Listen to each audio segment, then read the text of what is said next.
Satu kegiatan penyuluhan yang dimulai dengan didirikannya BPMD atau Balai Pendidikan Masyarakat Desa, yaitu pada tahun A 1947, B 1957, C 1967, D 1977. Jawabannya adalah A. Kegiatan penyuluhan dimulai lagi dengan didirikannya BPMD atau Balai Pendidikan Masyarakat Desa pada tahun 1947. Salah satu tonggak untuk pelaksanaan revitalisasi penyuluhan pertanian adalah telah keluarnya AUU RI Nomor 15 Tahun 2005, BUU RI Nomor 16 Tahun 2005, CUU RI Nomor 15 Tahun 2006, DUU RI Nomor 16 Tahun 2006. Jawabannya adalah D. Salah satu tonggak untuk pelaksanaan revitalisasi ini adalah telah keluarnya Undang-Undang Sistem Penyuluhan Pertanian, Perikanan dan Kehutanan, SP3K, Nomor 16 Tahun 2006 tanggal 18 Oktober 2006. 3. Undang-Undang Sistem Penyuluhan Pertanian, Perikanan dan Kehutanan Nomor 16 Tahun 2006 tanggal 18 Oktober 2006 menyebutkan perlu adanya A. Penataan kelembagaan dan kontribusi antara pemerintah pusat dan pemerintah daerah. B. Penataan kelembagaan di tingkat petani sebagai pelaku utama dan pelaku usaha. C. Penataan kelembagaan penyuluhan pertanian pemerintah dari tingkat pusat sampai dengan tingkat kecamatan. D. Penataan kelembagaan para penyuluh pertanian PNS, penyuluh swasta, dan petani pelaku utama. Jawabannya adalah C. Pada undang-undang ini, disebutkan perlunya penataan kelembagaan penyuluhan pertanian pemerintah dari tingkat pusat sampai dengan tingkat kecamatan, serta menyediakan sumber dana yang merupakan kontribusi antara pemerintah pusat dan pemerintah daerah. Ini merupakan satu titik awal dalam pemberdayaan para petani, melalui peningkatan sumber daya manusia dan kelembagaan para penyuluh pertanian PNS, swasta, dan penyuluh pertanian swadaya. 4. Petani didorong untuk membuat sendiri RK atau Rencana Keluarga, RUK atau Rencana Usaha Keluarga, Rencana Usaha Kelompok dan Rencana Usaha Desa, kemudian disusun RKPD atau Rencana Kerja Penyuluhan Desa, adalah merupakan model penyuluhan, A. Demplot atau demonstrasi plot, B. FMA atau Farmer Managed Activities, C. Laku atau latihan dan kunjungan, D. SAL-PHT atau Sekolah Lapang Pengendalian Hama Terpadu. Jawabannya adalah B. FMA mulai dilaksanakan pada tahun 2000 melalui proyek DAFEP atau Proyek Penyuluhan Pertanian dan Kehutanan Desentralisasi di 9 provinsi lokasi proyek. Sampai saat ini proyek DAFEP tersebut masih berjalan. FMA dapat digalang petani untuk membuat sendiri RK atau Rencana Keluarga, RUK atau Rencana Usaha Keluarga, Rencana Usaha Kelompok dan Rencana Usaha Desa melalui teknik PRA. Setelah itu baru disusun RKPD atau Rencana Kerja Penyuluhan Desa. 5. Sentralistik adalah merupakan kelemahan dari sistem kerja, A. FMA, B. Laku, C. PRA, D. SAL-PHT. Jawabannya adalah B. Kelemahan pokok dari sistem kerja Laku adalah penyuluhan yang sentralistik, yang diberlakukan secara seragam di seluruh wilayah Indonesia, sehingga sering tidak sesuai dengan kondisi setempat. Misalnya kondisi pedesaan di Pulau Jawa akan berbeda dengan di Nusa Tenggara Timur atau Maluku. Di samping itu dengan sistem ini penyuluh pertanian dianggap hanya sebagai tukang pos, yang bertugas mengalihkan pesan dari lembaga penelitian ke petani, sehingga mematikan inisiatif dan kreativitas mereka.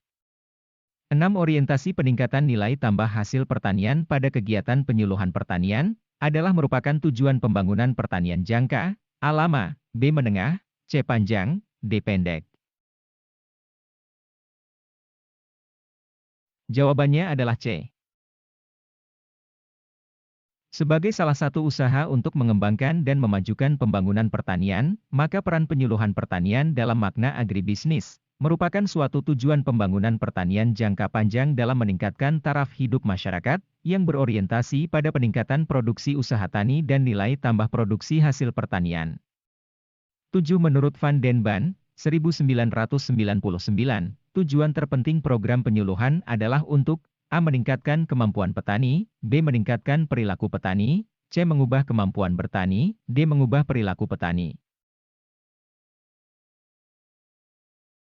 Jawabannya adalah D.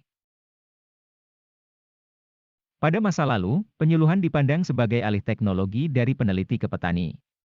Kini peranan penyuluhan lebih dipandang sebagai proses membantu petani untuk mengambil keputusan sendiri, dengan cara menambah pilihan bagi mereka, dan menolong mereka mengembangkan wawasan mengenai konsekuensi masing-masing pilihan itu.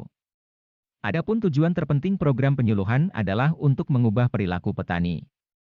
8. Penyelenggaraan penyuluhan pertanian semasa Orde Baru dengan pendekatan dipaksa terpaksa biasa, sedang masa otonomi daerah penyelenggaraan penyuluhan dilakukan dengan pendekatan A. Demokrati, B. Kooperatif, C. Partisipatif, D. Sentralistik. Jawabannya adalah D. Penyuluhan pertanian dilakukan melalui pendekatan sentralistik dan koordinasi yang ketat antar instansi terkait dari pusat sampai ke daerah.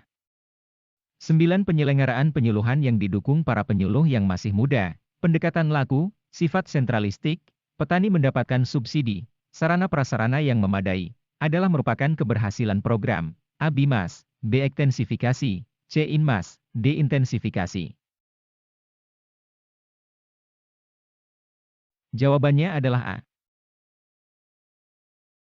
Khusus mengenai program Bimas, keberhasilannya ditentukan oleh beberapa hal sebagai berikut. 1. Didukung oleh kemauan atau political will yang kuat. 2. Sifatnya sentralistis. 3. Petani mendapatkan subsidi. 4. Delivery system diorganisasikan dalam bentuk catur sarana dan receiving mekanismenya adalah kelompok tani. 5. Balai Penyuluhan Pertanian berfungsi optimal sebagai basis penyuluhan pertanian, yang dibagi dalam wilayah kerja BPP, wilayah kerja penyuluh pertanian dan wilayah kelompok. 6.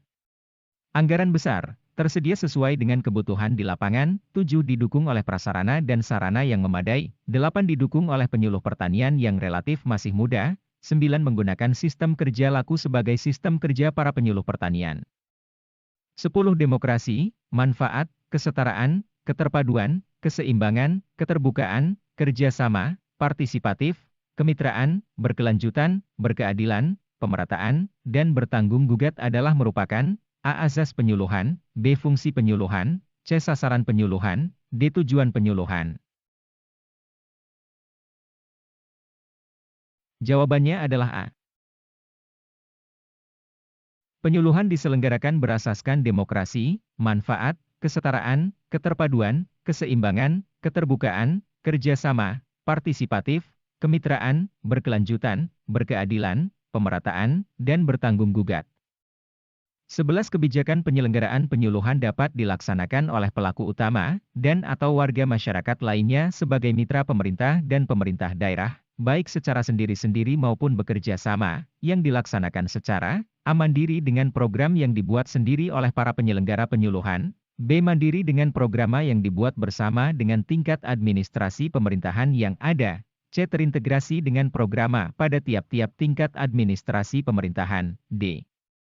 Terintegrasi dengan program yang ada pada tiap-tiap tingkat administrasi pemerintahan. Jawabannya adalah C. Penyelenggaraan penyuluhan dapat dilaksanakan oleh pelaku utama dan atau warga masyarakat lainnya sebagai mitra pemerintah dan pemerintah daerah, baik secara sendiri-sendiri maupun bekerja sama, yang dilaksanakan secara terintegrasi dengan programa pada tiap-tiap tingkat administrasi pemerintahan. 12. Jika digambarkan dalam skema kelembagaan penyuluhan pertanian, Balai Penyuluhan Pertanian berada pada administrasi pemerintahan tingkat A. Desa, B. Kabupaten, C. Kecamatan, D. Provinsi. Jawabannya adalah C. Penanggung jawab pengembangan kelompok tani di tingkat kecamatan adalah camat, sedang operasionalnya dilaksanakan oleh Kepala BPP atau Koordinator Penyuluh Pertanian yang berada di wilayah kecamatan. 13. Kegiatan penyuluhan pertanian dilakukan oleh A. Penyuluh pegawai negeri sipil, penyuluh swasta, dan atau penyuluh swadaya, B. Penyuluh pegawai negeri sipil, penyuluh swasta, dan atau penyuluh kelompok, C. Penyuluh pegawai negeri sipil, dan atau penyuluh swadaya, penyuluh kelompok, D. Penyuluh pegawai negeri sipil, penyuluh perusahaan, dan/atau penyuluh swadaya? Jawabannya adalah A. Penyuluh pertanian, penyuluh perikanan, atau penyuluh kehutanan, baik penyuluh PNS, swasta, maupun swadaya, yang selanjutnya disebut penyuluh adalah perorangan warga negara Indonesia yang melakukan kegiatan penyuluhan. 14 sarana dan prasarana yang diperlukan dalam penyuluhan pertanian, disediakan oleh A. Pemerintah, pemerintah daerah, kelembagaan penyuluhan swasta, dan kelembagaan penyuluhan swadaya, B. Pemerintah pusat dan pemerintah daerah, dan kelembagaan swadaya, C. Pemerintah pusat, pemerintah daerah, masyarakat, dan perusahaan, D. Pemerintah pusat, pemerintah daerah, dan lembaga penyelenggara penyuluhan. Jawabannya adalah A. Pemerintah, pemerintah daerah, kelembagaan penyuluhan swasta, dan kelembagaan penyuluhan swadaya menyediakan sarana dan prasarana penyuluhan. 15 Wiryaatmaja menyatakan bahwa penyuluhan adalah suatu bentuk pendidikan yang cara, bahan, dan sarananya disesuaikan dengan keadaan, kebutuhan, dan kepentingan sasaran. Karena sifatnya yang demikian maka penyuluhan biasa juga disebut A. Pendidikan formal, B. Pendidikan informal, C. Pendidikan non-formal, D. Pendidikan semi-formal. Jawabannya adalah C.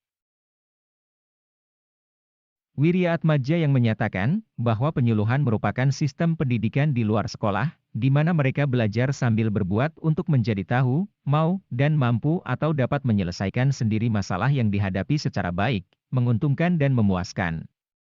Jadi penyuluhan adalah suatu bentuk pendidikan yang cara, bahan, dan sarananya disesuaikan dengan keadaan, kebutuhan, dan kepentingan sasaran, karena sifatnya yang demikian. Sehingga penyuluhan biasa juga disebut pendidikan non-formal.